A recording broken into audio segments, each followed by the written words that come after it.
আসসালামু আলাইকুম। ভিডিওটা হচ্ছে 23 তারিখের বৃহস্পতিবারের ভিডিও। তো সকালে উঠে আমি নিজের জন্য চা বানাইলাম। মোটামুটি দেরি করেই ঘুম থেকে উঠছি, 7টা বাজছে আমার ঘুম থেকে উঠতে। এমন না যে আগের দিন রাতে অনেক পড়ালেখা করছি, তাও দেরি হয়েছে। তো চা বানাই খেয়ে চলে গেলাম স্কুলে। আজকে আমার একটু কলেজে যাইতে হবে, আমার অ্যাডমিট কার্ড আনতে।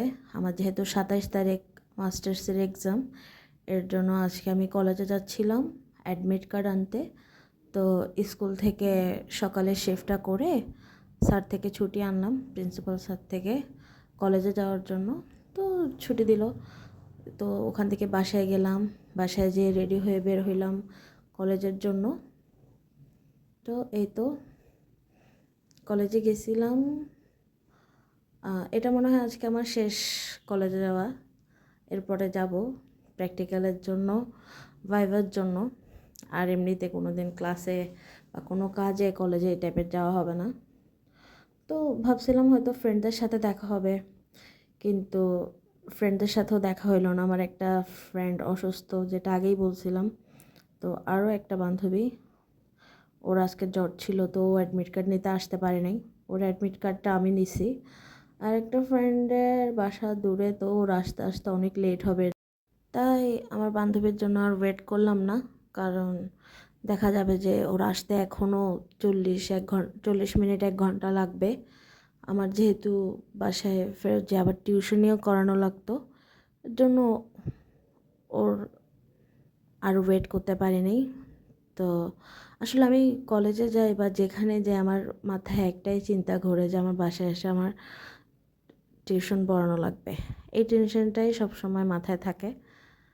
তো যে কলেজে ওয়েট করতেছিলাম যে ভাইয়াটা অ্যাডমিট কার্ড দিবে, উনি ছিল না।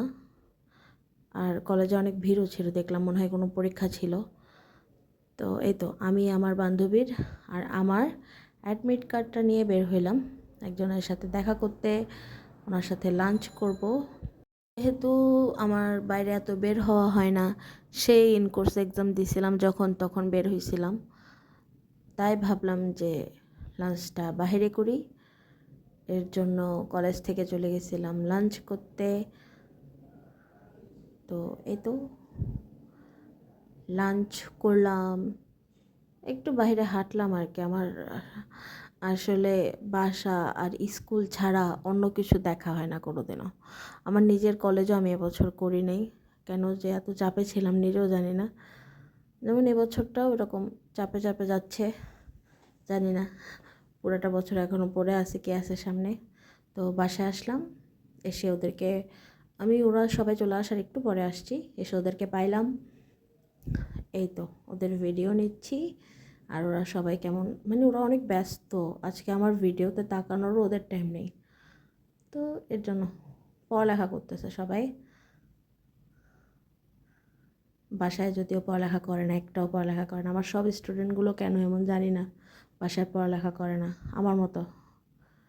তো এই তো তো ওদের ছুটি দিয়ে আমি ওই দিন সন্ধ্যায় পড়তে বসছি, কোনো গাফিলতি করি নেই।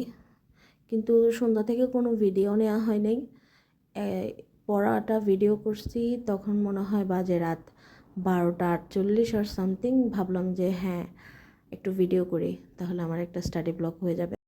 তো তখন যেহেতু অনেক রাত হয়ে গেছিলো, আর আমি মোটামুটি সন্ধ্যা থেকে পড়ালেখা করছি, এর জন্য শরীরটা একটু খারাপ লাগতেছিল।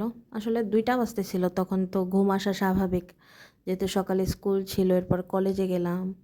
আর যেহেতু আমার নর্মালি জার্নি করা হয় না, আমি বের হয়েছিলাম ওই দিন, এমন না যে হ্যাঁ অনেক জার্নি করছি। আমি সিএনজি একটা নিয়ে গেছি, হয়তো 20 মিনিট লাগছে, আসার সময়ও রাস্তা এত জ্যাম ছিল না। এটাতেই আমি এত টায়ার্ড হয়ে পড়ছি।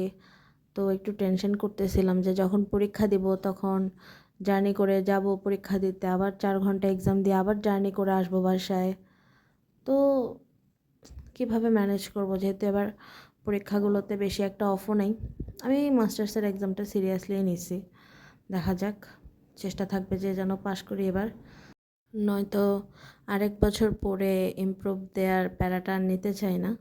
আর ভালো রেজাল্ট করলে তো ভালোই, চেষ্টা থাকবে ভালো রেজাল্ট করার। যেহেতু আমি কম পড়ালেখা করছি এর জন্য এত বেশি আশাও করতে পারতেছি না, তাও দেখা যাক, পড়বো আমি। আজকে থেকে যে পরীক্ষাটার আমার 27 তারিখ ওইটাই পড়া শুরু করছি, অ্যাডভান্স বায়োলজি। তো এটা 3 দিন পড়বো, ভালো করে রিভিশন দিব। রিভিশন কি, সবগুলো মুখস্থ করতে আমার খবর হয়ে যাচ্ছে, একটা বড় একটা একটা প্রশ্ন। তো এই